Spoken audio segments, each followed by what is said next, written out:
बिहार में नहीं, पूरा देश में मदरसा बंद होना चाहिए। हमारा देश को डॉक्टर चाहिए, इंजीनियर चाहिए, साइंटिस्ट चाहिए। हमारा देश को मुल्ला का जरूरत नहीं है। हमारा देश को मुसलमान भाई बहनों को डॉक्टर इंजीनियर बनना चाहिए। मैं तो ओसामा बिन लादेन को गंभीरता से लेता हूं और अमेरिका ने उनको एक बार समुद्र में फेंक चुका है। अगर मैं बीजेपी नहीं होते थे, मोदी जी का पार्टी में नहीं होते थे, मैं भी अभी 60,000 दूंगा बोल के जाते थे। बिहार में नहीं, पूरा देश में मदरसा बंद होना चाहिए।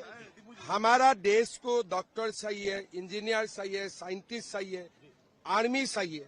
हमारा देश को मुल्ला का जरूरत नहीं है। हमारा देश को मुसलमान भाई बहनों को डॉक्टर इंजीनियर बनना चाहिए। ओसामा को कितनी गंभीरता से इंडिया लेती है? मैं तो ओसामा बिन लादेन को गंभीरता से लेता हूं और अमेरिका ने उनको एक बार समुद्र में फेंक चुका है, तो रघुनाथपुर भी दोबारा समुद्र में फेंक देगा उन लोगों को। लालटेन कहाँ जाएगा सर?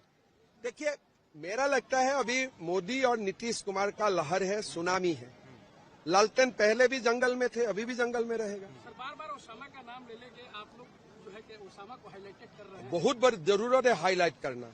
अगर हम बाबर और औरंगजेब को हाईलाइट नहीं करते थे तो राम मंदिर बनते थे क्या?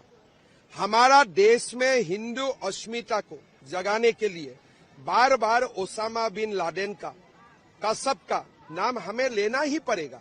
इसलिए यही तो हमारा सामने एग्जाम्पल है कि अगर देश में हिंदू सभ्यता नहीं होगा तो देश में कसब की सभ्यता आएगा, ओसामा बिन लादेन का सभ्यता आएगा। तो इसीलिए हमें नाम लेना होगा।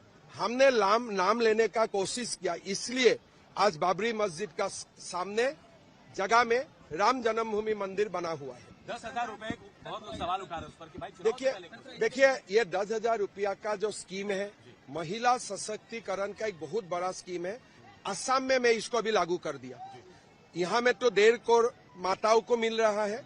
असम में इतना पॉपुलेशन नहीं है। हम 35 लाख माताओं को 10,000 रुपया देने जा रहा हूँ। कैबिनेट ने अप्रूव कर दिया। हालांकि हमने इम्प्लीमेंट भी करना शुरू किया। महिलाओं को शक्ति देना। और ये 10,000 रुपया आप अलग पृष्ठभूमि में मत देखिए। नीतीश जी ने 35% जॉब का रिजर्वेशन दिया है, लाखपति दीदी बनाए हैं। महिला सशक्तिकरण का रास्ते में ये स्कीम एक बहुत बड़ा कदम है। पूरा देश को ये स्कीम को एडॉप्ट करना चाहिए। असम एडॉप्ट कर चुके हैं।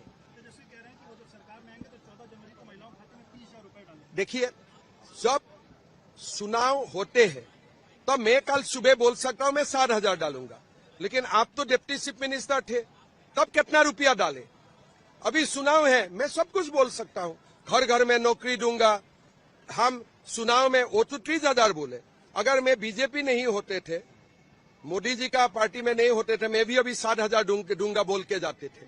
लेकिन चुनाव का समय आप बोला, उसका फर्क नहीं पड़ते है। आप जब गद्दी में थे, 1 रुपया डाले अपने महिलाओं के अकाउंट में।